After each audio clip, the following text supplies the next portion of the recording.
Hello বন্ধুরা, কি করছো? তো দেখো, আমি তো চান টান সব করে নিয়েছি। চান টান আমার সব কমপ্লিট। আর আজকে না সকাল থেকে আকাশটা বৃষ্টি বৃষ্টি, সকালবেলা একটু একটু বৃষ্টি হলো, এখন আবার আকাশটা মেঘলা আর হাওয়া দিয়েছে। তো চলো ভিডিওটা দেখতে থাকো, আশা করি ভালো লাগবে। আজকে শনিবার, সকাল 8টা বাজে।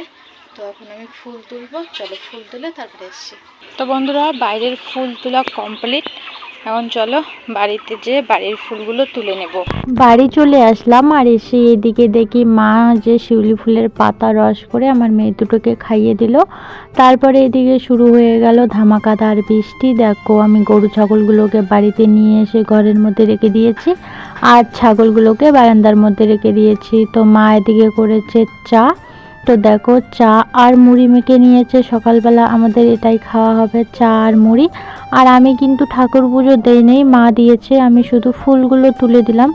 বৃষ্টি সেরে গেছে আর দেখো আমাদের উঠানে কতগুলো জল জমে গেছে। আর জলগুলো যদি এভাবে মেরে না দেই তাহলে কিন্তু শুকাতে শুকাতে দেরি হয়ে যাবে। আর আমার বাচ্চাগুলো যেহেতু ছোট ছোট, তার জন্য কিন্তু ওরা এই যে জল পেয়ে খুব খুশি, জলের মধ্যে লাফালাফি করছে। তার জন্য আমি বললাম চলো জল কখন শুকাবে তার থেকে এভাবে মেরে দেই, তাহলে তাড়াতাড়ি শুকাবে আর ওরাও মানে উঠানে নামতে পারবে। ওরা দেখো এখন কিন্তু মানে বারান্দার মধ্যে খেলছে। আর আজকে আমার ভয় আছে একটু টুকটাক শব্দ পাবে, কারণ কেন বলে তো আমাদের মাঠে কাজ চলছে, মানে প্লেন নামাবে, তার জন্য কিন্তু কাজ করা হচ্ছে মাঠের মধ্যে।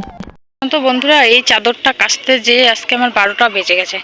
এই দেখো বই পড়েছে, এই যে কলমের দাগগুলো, এই যে কলমের দাগগুলো, এগুলো আমি তুলতেই পারলাম না। এত সাবান দিয়ে মানে ধুলাম তবু আর উঠলো না।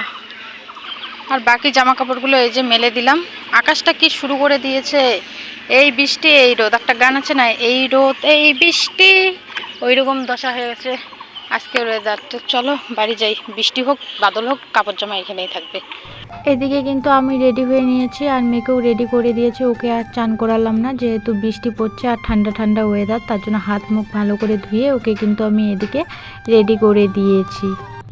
তো এই যে একে রেডি করে দিয়েছি। তো চলো যাওয়া যাক, এখন 10টা 15 বাজে। আর এই যে বেরিয়ে পড়লাম মা আর মেতে মিলে। আর কি বলবো, মানে এই রাস্তাটা দিয়ে না টোটোও যায় না, আর সাইকেল না নিলে হবেই না, হেঁটেই মানে এই ছোটো বাচ্চাটাকে নিয়ে হেঁটেই যেতে হয়। তো স্কুলে চলে আসলাম। স্কুলে চলে এসেই দেখো সবার প্রথমে এইখানে যে জনগণ করার জন্য লাইন দাঁড়িয়েছে। আর এখন ছাত্র কম দেখছো, একটু পরে মানে ছাত্র ভর্তি হয়ে যাবে স্কুলে। তো বন্ধুরা, এই যে মেয়েকে রেখে এই যে চলে আসলাম, সবাই মিলে আসলাম। যার যার বাড়িতে শেষে ঢুকে পড়লো আর আমি সবার লাস্টে, মানে আমার বাড়ির সবার লাস্টে। তো চলো যা যাক বাড়ি যে দেখি ছোটো মেয়ের অবস্থা কেমন। স্কুলে আজকে গিয়েছি, ভাত খাইনি, তখন চা মুড়ি খেয়েই চলে গেছি। তো কালকে বাবার জন্য ভাত রাখা হয়েছিল, রাতে বাবা খায়নি, তো সমস্ত কিছু রয়ে গেছে, আমি এদিকে খেয়ে নিলাম। আর তারপরে এই যে ছোটো মেয়েকে ঘুম পাঠাবো, তার জন্য কিন্তু আমি এদিকে বিছানাটাও দেখো ভালো করে করে নিচ্ছি। বিছানাটা করেই নিয়ে কিন্তু ছোটো মেয়েকে এইদিকে শুইয়ে দিব। তো ওকে ঘুম টুম পাড়িয়ে চলে এসেছি দোকানে। দোকান থেকে এই যে ম্যাগি নিয়ে যেতে, আজকে ম্যাগি নিয়ে যাব টিফিনে। আর আজকে না গ্যাস শেষ হয়ে গেছে, উনুনেই রান্না করতে হবে। আমাদের গ্যাস কালকে রাতে শেষ হয়ে গেছে, তার জন্য কিন্তু উনানেই রান্না করতে হচ্ছে। বেশিরভাগ সময় তো আমরা উনানেই রান্না করি, তো আমাদের কোনো সমস্যা হয় না। আর এদিকে কিন্তু গরু বাছুর সবাইকে জল দেওয়া হয়ে গেছে, আটা জাল দেওয়ার যে হাঁড়িটা সেটাও মেজে নিয়েছি। আর আমরা সবাই মিলে খাওয়া দাওয়া করলাম, সেই বাসন কোসনগুলো কিন্তু এদিকে মেজে নিলাম।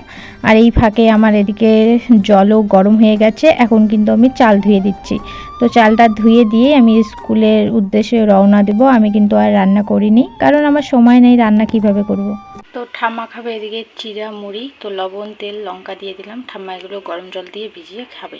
এখন বাজে 12টা 41। তো এই যে মেয়ের টিফিন নিয়ে বেরিয়ে পড়লাম। ম্যাগি নিয়েছি আর একটা আপেল কেটে নিয়েছি। তো চলো তাড়াতাড়ি যাওয়া যাবে, এই রাস্তাটা যেতে যেতে 25 মিনিটের মতো লাগবে, 1টার সময় টিফিন দিয়ে দেবে।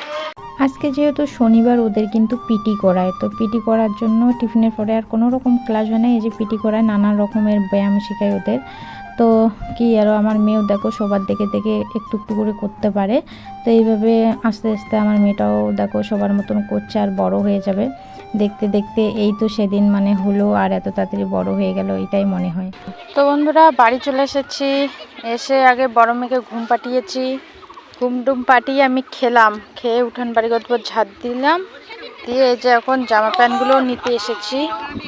জামা প্যান্ট নিয়ে গেছে মা, এই যে প্যান্ট জামাগুলো শুকায়নি মেয়ের, তো ওগুলো আমি নিয়ে যেতে আসলাম, আর বাকি কাপড়গুলো মা নিয়ে গেছে।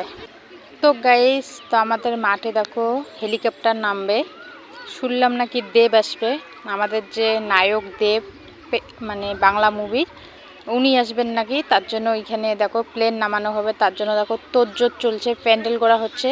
আর যেই জায়গাটা মানে প্লেন বলছি হেলিকপ্টার নামাবে, সেই জায়গাটা দেখো পাকা করে নিচ্ছে ইট দিয়ে। ওই যে হচ্ছে এক ঢিপ কাপড়, এগুলো এখন ভাঁজ করব। আমার না কাপড় ভাঁজ করতে একদমই ভালো লাগে না, জানো তো, এটা কাজ না, আমার বিরক্ত লাগে, বিরক্ত। চলো ভাঁজ করে নেই। তো বন্ধুরা দেখো আমরা কোথায় এসেছি, দেখো ভিউটা পিছনে কত সুন্দর, দেখো এই যে চারিদিকে ফাঁকা ফাঁকা, দেখো মাঝখান দিয়ে রাস্তা, জমি বাড়ি। এখানে মা এসেছে ঘাস কাটতে, আর আমরা ভ্যান নিয়ে এসেছি, এই যে ভাই, আমি, আমার মেয়ে ঘাসগুলো নিয়ে যেতে। আর ভ্যানে দেখো কত ঘাস কাটা হয়েছে, চলো তোমাদের সঙ্গে শেয়ার করি। তো এই জায়গাটা আসলাম, এই জায়গাটা খুব ভালো লাগছে, হাওয়া দিয়েছে না, গরম লাগছে, হাওয়া দিয়েছে, দারুণ লাগছে। দেখো এই যে কতগুলো ঘাস কাটা হয়েছে, এখানে 2 বস্তা আরও ভ্যানের মধ্যে আছে। আরও দেখো ওই যে ওরা 3 জন এখানে ঘাস কাটছে, এই যে ভাইয়ের মা মানে কাকিমা, দিদা আর আমার মা, এই যেগুলো। সন্ধ্যার পরের থেকে কোনো রকম আমি ভিডিও করিনি, একবারে রাতে রান্না হয়ে গেছে, খাওয়া দাওয়া হবে, তো সেটাই তোমাদের সঙ্গে শেয়ার করছি। এদিকে ভেন্ডি ভর্তা হচ্ছে, আর এদিকে কিন্তু উচ্ছে ভর্তা, উচ্ছেটা আমি আলু দিয়ে মেখে নেব পরে। তো এদিকে সবার জন্য থালা বাড়া হয়েছে, যেহেতু ঠাকুরদাদা আর ঠাম্মা উচ্ছে খাবে না, তার জন্য ওদের জন্য আলু ভর্তা, আর আমাদের জন্য উচ্ছে দিয়ে আলু ভর্তা।